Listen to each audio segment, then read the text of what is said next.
no, Cookie, I'm not going to buy because the stock market is sinking because your boy Trump is manipulating the markets again with his tariffs. That would be dishonest. Oh, hey everybody, welcome to JL's Book Club, where we don't talk about Fight Club, the book, because I technically did talk about Fight Club, the movie. So lawyers insisted that I had to add the book as part of this preamble now. But we don't talk about Fight Club, the book, because I didn't read it. Now, this month we have 2 books to review, plus a canceled book. How about that? But before we get to that, obviously we have our beverage of the week, month, and this one is Liquid Death. It's Dr. Death flavored sparkling water, and as their tagline for Liquid Death says, murder your thirst. I believe we got this free after a Ranger game. I think after witnessing the horrible season the Rangers had, they wanted everybody to kill themselves. But it's just sparkling water in a marketing campaign. You don't actually die from drinking this. So, Liquid Death, beverage of the month. So, first to get to the canceled book very quickly. I promised it would be Russian Boy Summer. I had a bunch of Russian-themed books lined up in case we become besties with Russia officially and not just the will they, won't they that Trump has. And I dove into a book I've had for a while. It won the Pulitzer Prize, very critically acclaimed History of the Gulag by Anne Applebaum, called Gulag. And in about a month and a week, I got a fourth through the book. Every time I opened the pages, I fell asleep. That's not an exaggeration. I may have found the cure for my insomnia, but I just couldn't do it. You might have only one book for the rest of the year if I stuck with Gulag. So, Anne Applebaum, you're a great writer. I read your stuff in The Atlantic, and your book is going in the trash. I'm sorry. I just couldn't. I don't know what it is. I just couldn't do it. So, that's that. My cinematographer was shuffling on the couch for no reason to possibly add background noise, and now Cookie is doing a dance with her cone on to maybe add some noise there. So if you're picking up any background noise other than this beautiful fireplace that I have roaring behind me, it's because, we're falling apart here as a unit, okay? So I try to provide high-quality book reviews for the 9 of you that watch these behind the paywall, but it's starting, like so many other endeavors I do in entertainment, to be real diminishing returns. Anyway, 2 books this month, folks, and they're really unintentionally perfectly themed together. The first book, which is going to only be a portion of this because I really want to talk about the second book, is Abundance by everybody's favorite liberal wonk Ezra Klein and Derek Thompson of The Atlantic, I believe, the aforementioned Atlantic. Now, Abundance was a #1 bestseller, and it's basically a book saying that it's not a hectoring of Democrats, but it is a Democrats have to figure out how to implement their popular policies faster so that people see that the Democratic Party is not just the party of the ideas of people, but basically the party of action for people. Perfectly reasonable thesis. I enjoyed reading the book. It sort of gave me some hope. Then I said, oh wait, I live in America in 2025. There's no way any of this stuff is happening. But I will read just a brief passage from it, but it's a quick read. It's like just over 200 pages, yet it's still $30. But it was a good read. It's a thoughtful read, and here's the passage that it's near the beginning of the book, but I think it tells you a lot about where the book is headed. Where was that? The tab is on that side. There we go. Okay. We are both liberals. I would try an Ezra Klein impersonation, but it's not quite there yet. We are both liberals in the American tradition. Anyway, we are both liberals in the American tradition. The problems we seek to solve are mostly problems that exist within the zone of liberal concern. We worry over climate change and health inequality. We want more affordable housing and higher median wages. We want children to breathe cleaner air and commuters to move easily on mass transit systems. We have many disagreements with the modern American right, but we focus in the book on the pathologies of the broad left. One reason for that is we don't see ourselves as effective messengers to the right. There are people seeking complementary reforms in that coalition, such as James James P., author of The Conservative Futurist, the economist Tyler Cowen, who has called for a state capacity libertarianism, and an array of policy experts organized in the Niskanen Center. Sorry, never heard of you. We wish them well.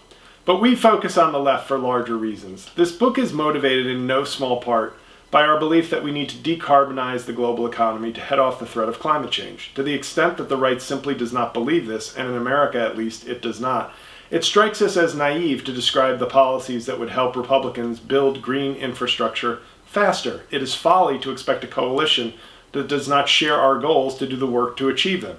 It is more interesting to ask, as we will, why it is often easier to build renewable energy in red states than in blue states, despite Republican opposition to the cause of climate change. Now, that's the only part I'm going to read from the book. I do recommend it. A lot of people have already read it, obviously, but I think that's such an important and good kind of preamble they add, which is like, we're focusing on Democrats, but let's be clear. We're focusing on them because they're the only group that is committed and willing to act to address the urgent problems of our country and planet. And I thought that was just, I was glad they kind of put that there, because instead of reading the book like, oh, it's them bashing Democrats again, they're acknowledging that Cookie just had to shake, and now she's traveling. It's okay. I'm just talking about the fate of the planet, Cookie. That's all. By all means, make noise. I felt like it was an important thing that they did. That should almost be a preface before any debate, any commercial for politicians. It's like, just to be clear, and if you don't put this, it tells you that you're just trying to get clicks and be a Democrat basher. But at least here they do start with a sort of, hey, we're talking about the issues with Democrats because they're the only ones committed to changing this. So in empowering Democrats, as I've always said, anything in the last 100 years that you like as a sort of personal benefit or benefit to society is almost certainly been done by a Democratic president with a lot of Democrats in Congress. That's the formula. There it is. I cracked the code to accomplishing things and bettering lives in America. So I like that they start with that, but I enjoyed the book for sure. And it is a sort of broad policy. It's a very readable, broad policy book. So important, useful. I'm sure very few Republicans in power have read it. Great. So we're done with abundance. Now I'm going to get to the real book of the month. Yeah, Cookie, we're going to get to this book. Thank you for chiming in. She's barking at a wall right now. She's from Kentucky originally, so I think she doesn't like all this woke liberalism that I'm talking about, but let's get to the nitty-gritty. There Is No Place for Us, Working and Homeless in America by Brian Goldstone, who sent me a nice message on Instagram after I praised the book on Pete Dominic's podcast this week. Now, I read The Atlantic, and there was a big ad in The Atlantic for this book, and I thought, this looks like a good read. So I went barnesandnoble.com, not Amazon, thank you. And I do in-store pickup, okay? I'm part of the solution, not part of the problem. Don't need you to ship it to me. I'll walk and get it. Thank you. So I ordered the book, and then a week later, the New York Times, as they are often doing, following my lead, they write a big, beautiful review of the book.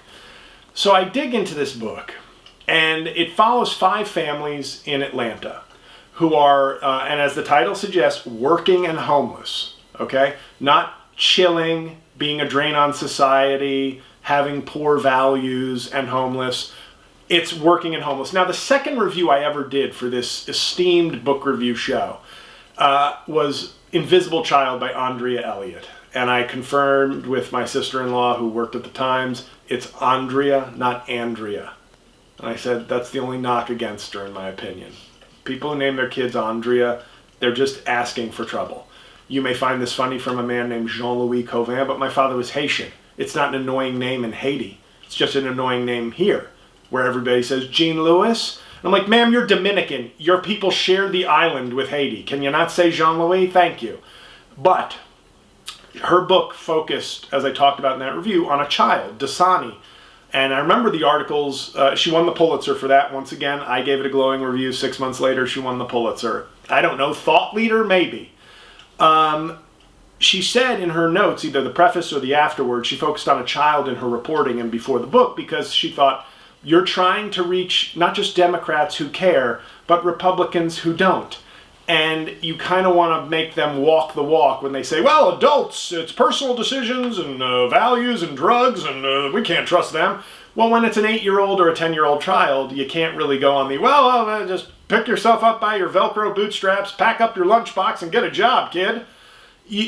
So she was kind of calling their bluff. Now, of course, when you see that the child tax credit was not renewed because Leathery Joe Manchin said, well, we're afraid they're going to use it for drugs. Okay, well, we have the data that over the Biden presidency, the first couple of years of the Biden presidency, it cut childhood poverty by 40%. So we have the data. We don't have to go with racist 80s anecdotes, Joe. But we did anyway, and then we canceled the tax credit. So great. Who needs data and helping poor people when you have Joe Manchin? Now we don't even have Joe Manchin. Now we have a Republican in that seat. But the point is, or will, is he still in the Senate? I don't know if Joe Manchin, I think he's retired. Doesn't matter. He's not going to help poor kids either way. And so she did that book, focused on a child, thinking, and once again, the lesson here is, well, Democrats will do the right thing, but how do I reach Republicans who fucking hate poor people? To me, that in of itself should end the debate. It's like, I think we need fewer Republicans making laws. I think that seems to be the issue. Now, Ezra Klein and Derek Thompson, they focus on, but Democrats get bogged down too much in this the process of creating change, which then impedes change and then makes them look like they're not doing anything. So that is a valid complaint.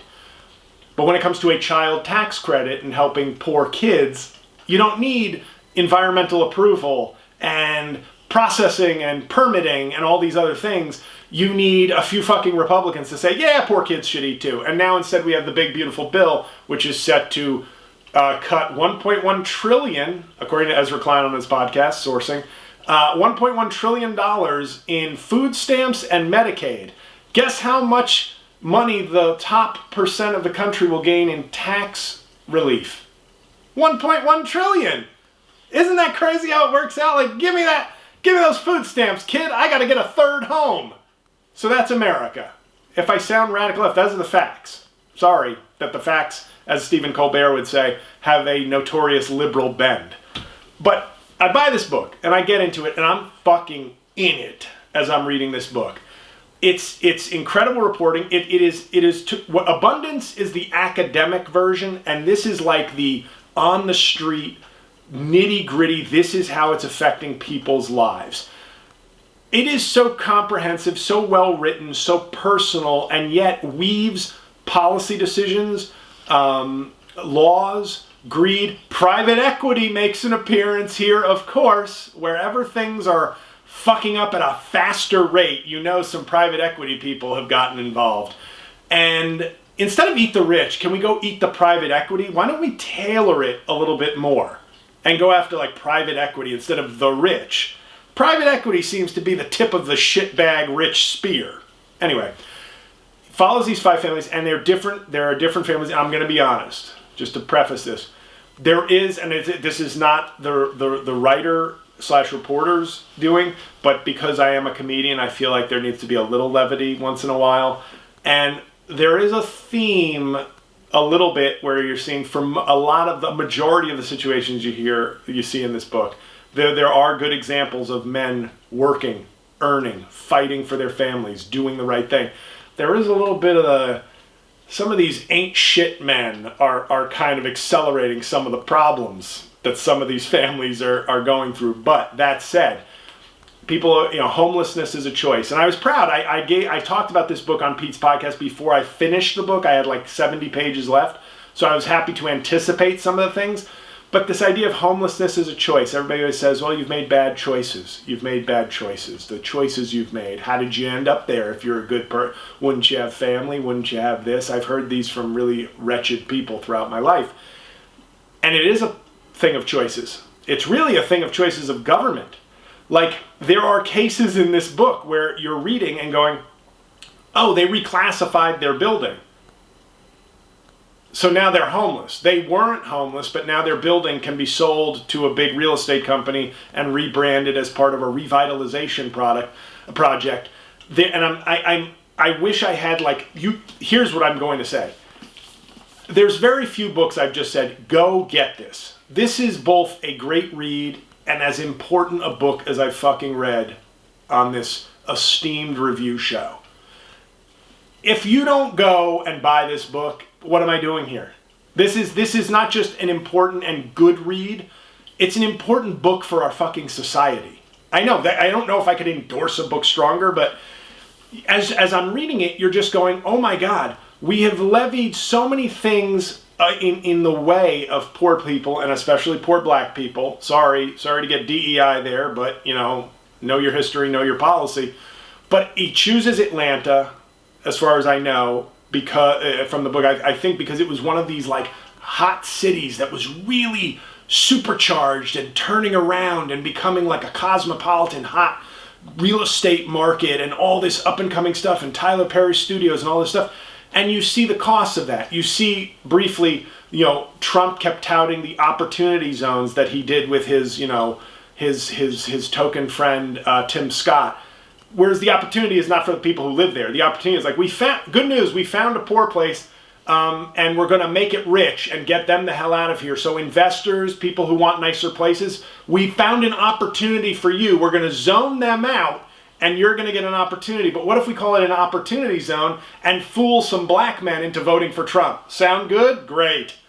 So that's basically, but it's what I was so in awe of with this book is in 350 pages roughly, you get narrative of different people facing different experiences. Oh, she's recognizing she has a mental health issue. But Georgia didn't expand Medicaid. That'll teach you Democrats. We don't want the government helping our citizens. We want them to suffer so they learn important lessons like living in your car can be valuable. It is such a condemnation without going after Republicans. It's such a condemnation of the modern Republican Party and Republican-led states. And I'm not talking about Massachusetts that we have when they have like a Republican governor. There are some blue states like Maryland that have had Republican governors who are of the old stock of Republican governors, that they work with you. They may have certain philosophies, but I'm talking about these kind of states where it's like, who can be the most MAGA, which means the most suffering for people, especially people who don't look like you. And it was the weaving of policy, of narrative, of the hopelessness, of the book is like, what is a movie that I saw recently where I felt like it's just like Uncut Gems is a good example, where the movie is like a 2-hour panic.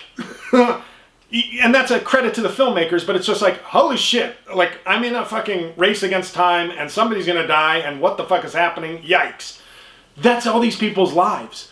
They live by their car working, the bus schedule working, all these different things that their lives can fall apart if they can't get to work that day, if they can't get childcare.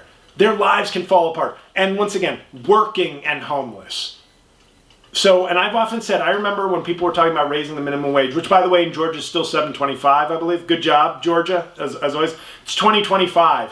$7.25 an hour. You know what to quote the great movie Saturday Night Fever, when Tony tells his father, I gotta raise at the paint store. You gotta raise. Why didn't you say something? I gotta raise. Yeah, they gave me $4 raise, Pop. $4. $4 don't buy you $3. Why you do that, Pop? Why you do that? Why you always bringing me down? Shut up. I work hard on my hair. He hits my hair. Okay, now I'm off topic. Anyway, $7.25 don't buy you $3 is what I would say. And we still have that. To me, that's criminal. At this point, if anybody out in a foreign country wants to bring charges to the ICC about like how we treat poor people in this country, by all means, please do it. And I don't think it's coincidental that it's in Georgia, it's black people that this book is covering, because they were the ones most displaced. Just like in DC. So many, you see all the gleaming towers, all the progress, and you go, I wonder where everybody who used to live here went. Oh, well, doesn't matter. I'm at the new fancy multiplex. So this book is so comprehensive and so important, and it moved me in like both sad and the desperation, to bring it back to the Uncut Gems. It's the desperation of like every moment of your day the whole success of your life hinges on. Bus schedule, work schedule, childcare, food stamps. Did your stimulus money come through? Is your landlord clean? And I mean, there are so many things about housing and extended stay hotels in here that Georgia, it's disgusting, where it's like, yeah, landlords don't have to tell you or fix anything or do anything. And you're like, how? Oh, right, because everybody that's middle class and above maybe just wants this nice gleaming progress to continue. And there are heroes in this book. This one woman, Pink, who I think is the first person the author thanks in his notes. You're reading about these people going, these are extraordinary giving people. And they can influence a little bit. At one point, when Tyler Perry, we always see these stunts, like Tyler Perry at one holiday, like paid off all the layaway goods at like a local Walmart. And you're like, that's a cool thing, I guess, whatever. One of the people in this book was a beneficiary of that. And you're like, generosity of spirit, of time, of money is great. But the people who can change this are government. Government can change this rapidly. And I kept thinking to myself, I was like, one of the ways that maybe our lawmakers could talk to people is to say, you know what, Trump's right. There is an emergency on the border. He's right to declare an emergency. You know, let's make a big compromise here. There is also an emergency, a national emergency in housing. I would argue there's a climate emergency as well, but let's take one at a time. There is a housing emergency. Hey, Donald Trump, you know how all those the blacks loved you? Well, a lot of them are struggling, as are some of your non-DEI whites and others. What if we declared a national housing emergency, kind of like what happened during COVID, but since all these enterprises are forcing people out of their homes in so many different ways that are in many ways policy and law driven, not coincidental, not values driven, what if we declare a national housing emergency so the right, in a bigger, beautiful bill that actually does something for other people than the rich. What if we say there is a border emergency and you get to take drastic action there, not the action you're taking, sorry, we still have a constitution, but also there's a national housing emergency so we can start building faster and zoning faster and helping people stay in their homes. What if we did that? What a hero you'd be to people you don't care about. I just realized why you won't do it. But I will read this brief passage, and then I'll let you get on with your lives. But my God, if you don't buy this book, I don't consider you a friend or a fan or much of anything. There was a time in the not too distant past when someone in Michelle's position could have received cash assistance to get them through a period of hardship. Contrary to popular belief, the majority of people on welfare in the 1980s and 1990s were not trapped in an endless cycle of dependency, but rather used the aid to rebound from temporary misfortune, job loss, a family crisis. Extensive research showed that most women who turned to cash welfare used it as a lifeline, relying on it for only brief stretches of time. But in 1996, when President Bill Clinton made good on his famous pledge to end welfare as we know it, that safety net was shredded. What replaced it was a program called Temporary Assistance for Needy Families. Unlike the old model, TANF gave states flexibility not only in how money was spent, but in who would receive it. The program's poor design and draconian requirements, including strict work mandates, random drug testing, school attendance monitoring, and severe penalties for noncompliance, meant that fewer and fewer families received help. In 1979, welfare benefits reached 82 out of every 100 families with children in poverty. When TANF was first introduced, that number dropped to 68. By 2020, a mere 21 out of 100 impoverished families managed to access this resource. That was on a national level. In Georgia, only 5 out of 100 families living below the poverty line received support through TANF in 2020, even though they were eligible for assistance. It wasn't just a problem of chronic underfunding. It was that states were wasting, diverting, or simply refusing to spend the money they were given. If I sound a little angry, it's because I am. This book has made me righteously angry. And it is a fucking disgrace. And this book should be on every congressman's and woman. And if there's any non-binaries, every one of they, them's desks immediately. And we should have a national emergency for housing. Because if once again though, if you take Republicans at their word, then the Andrea Elliots of the world would have solved more crises for children in poverty with a book that won the Pulitzer like Invisible Child. But it's lip service, it's just moving the goalposts so you don't have to help poor people and black people. And if you declared a housing emergency, a national housing emergency, I think that's what we need. You know, instead we just say, there's no housing. Boo! And we do nothing. And I just think this book is so essential. It was so well written. It was so powerful and engaging. And you feel for these people. And there is a desperation. There is a daily desperation to these people. And if you're closing the border to help Americans and American workers, then for Christ's sakes, how about a housing emergency so that you can help the people that you're claiming to help? Unless the immigration thing's just about race and racism. So, can't recommend a book higher than I'm recommending There Is No Place for Us. Let this author see the J.L. Cauvin bump. When he checks his sales, I want him to see, we had 2 more sales than normal this week. What do you think happened? You think JL sent out the bat signal to his cheap, unengaged fan base? Seems like it. Don't make me a liar, folks. And then next month, for June, we're going to be reviewing potentially 3 books. Now, June is the month that my late Uncle John was born. And I have a bunch of books that he's bought me over time. He used to just buy me books that, and sometimes they were good, sometimes, but they were interesting to him. And he was like, well, you'll like this because I like it. And so they just have like a collection of books of his that he bought me. And I'm like, oh, I'll read that at some point. And I thought, well, what better way to honor him in the month of June than to read 2 of the books that he bought me. His books often involve white people struggling. And here's what I'll say about my family on the Irish side. It's okay to find an affinity with your own group. But he never voted Republican. He liked Irish people because he was Irish. But he didn't like Irish people at the exclusion of hating others. See the difference? See the difference, MAGA? Any MAGA person who accidentally watched this video?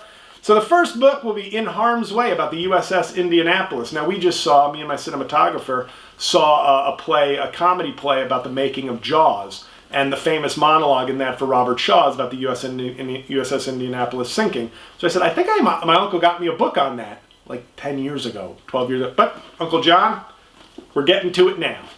And the other one is called The Impossible First, which is about a man, I believe a white guy, who crossed Antarctica alone.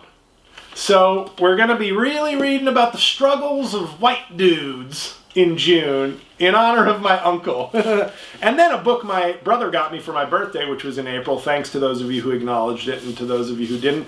You can make up for not acknowledging it by getting this book. Murder the Truth by David Enrich. He's a New York Times guy, as is my brother. He likes to support the people he works with. He's good like that.